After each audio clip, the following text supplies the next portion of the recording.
First, we're going to connect the microscope to the computer. We're going to use a USB cable attached to the scope, and then we're going to attach to the computer. Now sometimes the software is a little temperamental. You may have to try several netbooks and the USB ports. So the charger, plug in at the end of the table, in the back of the scope, and you turn the light on. Now we're going to go through some of the basic parts. This is a coarse adjustment.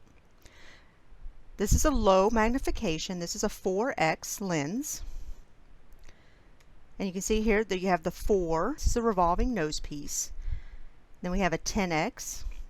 Once you move from the 4x to the 10 or the 40, you only use the fine adjustment knob on the outside, not the coarse adjustment. So this is a stage where you're going to place your microscope slide.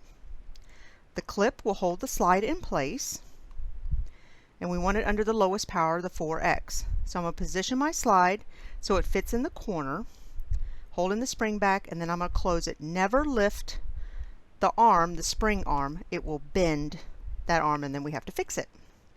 So now that I'm on the lowest power, I can use my coarse adjustment, move the stage all the way up. Then I can look through my eyepiece,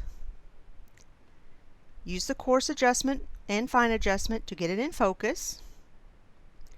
Then I'm going to rotate the nose piece to the 10x, not using the coarse adjustment closest to the scope, only the fine adjustment. It will break the slides. Get it in focus. As you can see, using the coarse adjustment under the 10 and the 40x, it will break the slides. Now I'm going to rotate to the 40x objective lens, only the fine adjustment.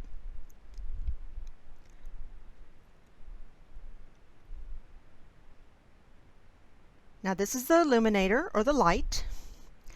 This knob is going to help regulate the light that's coming in. This is the diaphragm. You can see that it's going to move up and down. It's like the iris of your eye, allowing an amount of light come in. We want it as dark as possible. The two knobs on the left hand side, one will move the stage back and front, and the other will move it side to side. So this one goes front to back, and the bottom one will go side to side. This will help you find the glass chips as you're moving through, finding the smallest glass chip so you can see the halo effect.